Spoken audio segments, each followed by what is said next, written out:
नमस्कार दोस्तों, कैसे हैं आप लोग। उम्मीद है अच्छे ही होंगे। आज जिस टॉपिक को मैं डिस्कस करने जा रहा हूं वो टॉपिक मैंने पहले भी डिस्कस किया है। जी हाँ, टॉपिक का नाम है नो कोर्सिव प्रोटेक्शन। मेरे जो अदर वीडियोस हैं उसके लिस्ट में जाकर देखेंगे तो नो कोर्सिव प्रोटेक्शन है या क्या है, कब दिया जाता है, इसमें क्या क्या हमें लाभ मिलता है, सारे मैंने डिटेल से बताया है। तो कॉन्सेप्ट समझना हो तो उस वीडियो को जाके देखें।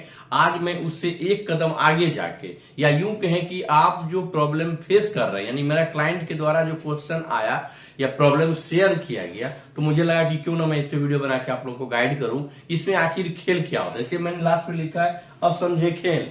जो प्रैक्टिकल एस्पेक्ट है, ये थ्योरेटिकल एस्पेक्ट नहीं है, ये प्रैक्टिकल एस्पेक्ट मेरा अपना ऑन एक्सपीरियंस है। तो इसमें मैं बताऊंगा कि यदि नो कोर्सिव प्रोटेक्शन आपको कोर्ट ने दिया है तो उसके बाद आयोग किस रूप से आपको परेशान कर सकते हैं या करते हैं। यदि परेशान करते हैं तो आपको क्या करना चाहिए, यदि वो स्टेप आप उठाएंगे तो आयोग आपको परेशान नहीं करेगा। इससे जानकारी होना आवश्यक है। चलिए समझते हैं टॉपिक को। मेरा टॉपिक का नाम है नो कोर्सिव प्रोटेक्शन। तो बेसिक में समझिए कि नो कोर्सिव प्रोटेक्शन कब लेते हैं, क्या क्या स्थिति होता है। तो हमें जैसे पता है कि एंटीसिपेटरी बेल जब हम मूव करते हैं, बेल कितने टाइप्स के हैं और उसको कैसे लिया जाता है उस पर मैंने वीडियो डाला हुआ है। तो regular bail, anticipatory bail, default bail सारा जानना हो तो वहां पे जाके देख लीजिए उस वीडियो को। आज समझते हैं नो कोर्सिव प्रोटेक्शन जो है हमें हमेशा कब मिलेगा। एंटीसिपेटरी जब बेल मूव करेंगे, जब हम जेल में ऑलरेडी चले गए जुडिशियल कस्टडी में, तो हमें नो कोर्सिव मिलेगा। हम तो ऑलरेडी जो है जुडिशियल कस्टडी में है। तो नो कोर्सिव क्या होता है कि आपको मानसिक और फिजिकल किसी भी रूप से प्रताड़ित नहीं किया जाएगा। किसके द्वारा? आयोग के द्वारा। तो उसको नो कोर्सिव प्रोटेक्शन कहा जाता है। तो वहां तो मिलेगा नहीं। तो आता है कि जब हम एंटीसिपेटरी बेल मूव करते हैं तो समझिए क्या क्या सिनेरियो होता है। या तो कोर्ट हमारा बेल को क्या करेगा, रिजेक्ट कर देगा सुनने के बाद, या तो बेल ग्रांट कर देगा। जब बेल ग्रांट कर दिया तो कोई इश्यू नहीं, बेल रिजेक्ट किया तो हम क्या करेंगे, या तो आगे मूव करेंगे एंटीसिपेटरी बेल, या नहीं तो सरेंडर करके रेगुलर बेल मूव करेंगे। अब आइए तीसरा सिचुएशन, ना ये हुआ ना ये हुआ, तो तीसरा क्या हो सकता है। तीसरा होगा कॉल फॉर केस डायरी या एलसीआर, लोकल कोर्ट रिकॉर्ड, या केस डायरी। केस डायरी कौन रखता है? कंसर्न आयोग के पास रहता है। मान लीजिए कि उससे कुछ लोगों से रिलेटेड जो है इसमें कुछ लोग अरेस्ट हो गए थे, तो वैसी स्थिति में क्या होता है, चार्जशीट भी जमा हो जाता है जो अरेस्ट होता है उसके रिगार्डिंग। तो कोर्ट क्या करती है, और मान लीजिए कि एफएसएल था या कुछ भी था वो आ चुका था तब तक, जब तक आप एंटीसिपेटरी बेल मूव किए थे, तो वो लोकल कोर्ट रिकॉर्ड मंगा लेते हैं। तो एलसीआर क्या है, इस पे भी हमने वीडियो डाला हुआ है। केस डायरी किसको कहते हैं, इस पे भी वीडियो है। सारे टॉपिक को हमने ऑलरेडी डिस्कस किया हुआ है, समझिए वहां पे। तो यहाँ पे आके समझने तो आसानी हो जाएगी। चलिए अब कोर्ट ने क्या किया, तीसरा सिनेरियो, कॉल फॉर एलसीआर या केस डायरी का मांग किया।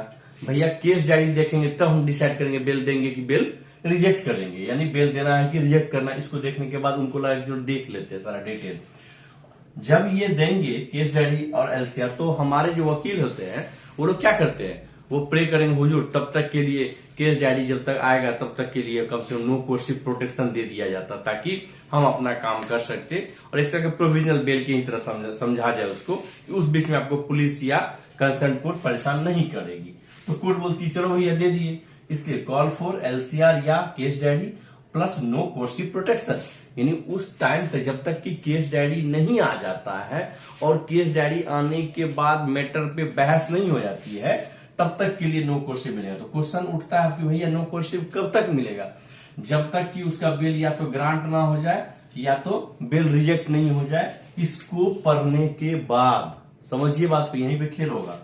तो कोर्ट ने क्या किया, कॉल फॉर किया और नो कोर्सिव प्रोटेक्शन दिया। तो भैया ये जो ऑर्डर होगा, इंटरिम ऑर्डर, उस बीच के लिए ऑर्डर लिखेंगे ना कोर्ट के, हाँ ये सब ऑर्डर में आता है। तो क्या करेगी कोर्ट, क्या करता है, जो पेरेंट कोर्ट होता है वहां पे यदि हाई कोर्ट में आपको ये रिलीफ मिलता है तो कहां जाएगा, कंसर्न डिस्ट्रिक्ट कोर्ट के पास। डिस्ट्रिक्ट कोर्ट में क्या होता है, मेल होता है हाई कोर्ट से, हाई कोर्ट मेल किया डिस्ट्रिक्ट कोर्ट के पास, और आपका मैटर मान के चलते हैं कि जीएम फर्स्ट क्लास या सीजीएम की यहाँ पेंडिंग है, तो उसको बोलते हैं पेरेंट कोर्ट। जहां पे उसका पेरेंट कोर्ट होता है, जहां पे सबसे पहले से आप एफआईआर जहां से नकल निकालते हैं आप, वहां पे।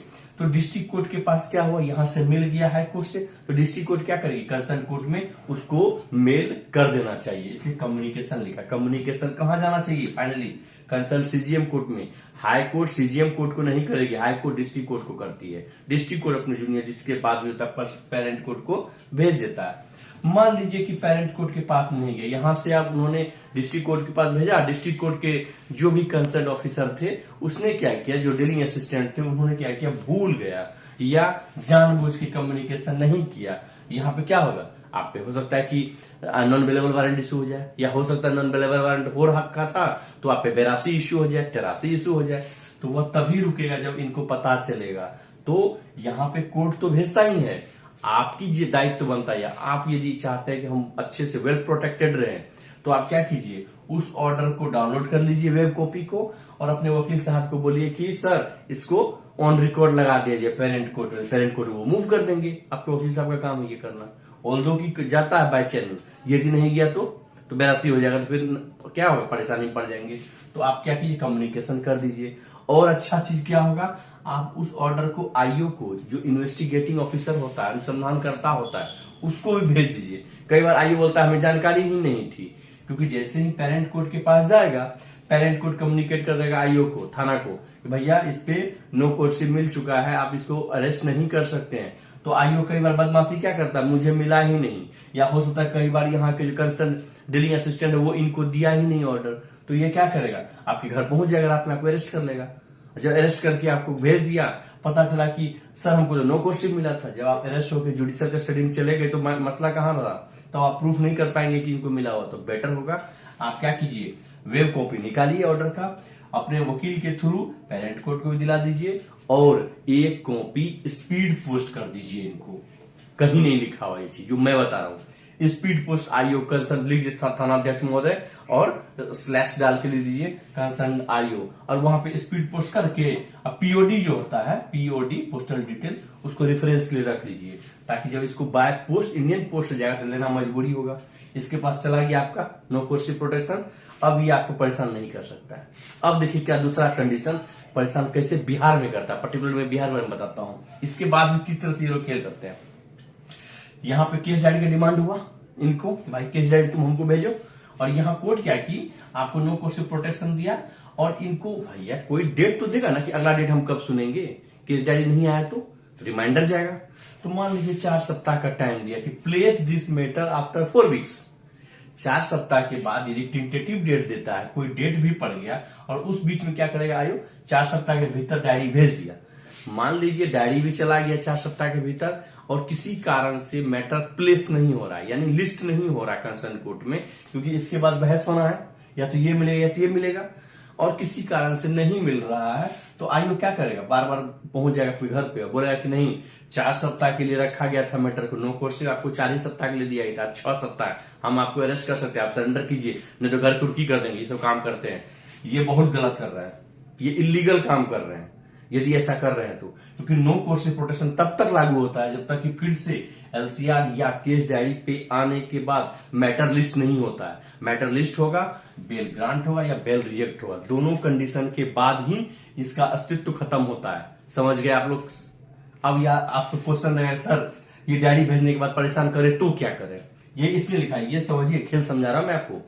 यदि ये डायरी भेज दिया यहाँ पे और आपको यह परेशान कर रहा है कि 4 ही सप्ताह के लिए दिया गया था टाइम, हम 4 सप्ताह के भीतर डायरी भेज दिए हैं, आपका 6 सप्ताह हो गया, 8 सप्ताह हो गया, क्यों नहीं आप बिल ले रहे हैं, तो आप क्या करेंगे, वकील साहब को फोन करेंगे, सर ये देखें ये परेशान कर रहे हैं आयोग, बोल रहे हैं 4 ही सप्ताह के लिए इश्यू हुआ था। तो आप जान लीजिए ये वर्डिंग नहीं जानता है, या जानता भी तो इग्नोर कर रहा है।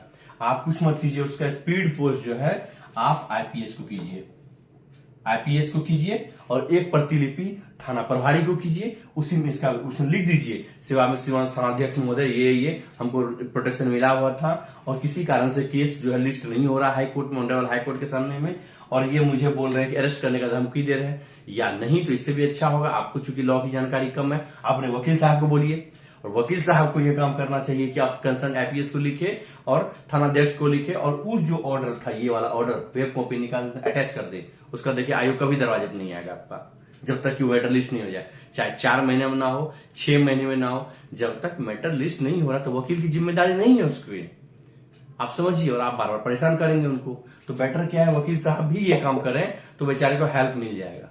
इसलिए नो कोर्सिव का जो इंपॉर्टेंस है, नो कोर्सिव प्रोटेक्शन तब तक दिया जाएगा जब तक कि एलसीआर या केस डायरी आने के बाद मैटर फिर से हाईकोर्ट के पास लिस्ट ना हो और उस पर बहस होके या तो बेल रिजेक्ट ना हो जाए या तो बेल ग्रांट ना हो जाए। बेल ग्रांट हो गया तो कंप्लीट बेल मिल गया, बेल रिजेक्ट होगा तो नो कोर्सिव वहीं पे किल हो जाएगा। या तो आप सुप्रीम कोर्ट भागिए या तो आप सरेंडर कीजिए।